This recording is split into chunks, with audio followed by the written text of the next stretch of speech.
This assessment asks us to predict the product of the reaction on screen. It's the reaction of a ketone with sodium cyanide in the presence of HCN. Now I'm going to go ahead and redraw the molecule so we don't have to worry about pointing at mysterious parts of the molecule and can point to what's drawn. Now in this reaction, we'll go ahead and show the mechanism. Cyanide, as a good enough nucleophile, is going to attack the carbon of the carbonyl in a reaction that is in equilibrium, but really isn't super favorable. Right? It's probably going to be favored to the reactant side. But we are going to be able to make at least some of this intermediate, where we now have a negative charge on the oxygen.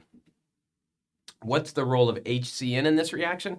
It's to make the second step favorable. So the reason this reaction works is because of the presence of the HCN.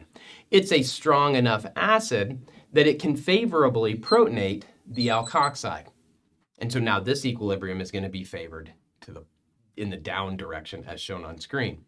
That's going to give us this product that we refer to as a cyanohydrin. Now, very often in problems like this, we have our understanding of the chemistry. We want to make sure that we get the right answer. Let's number our carbons.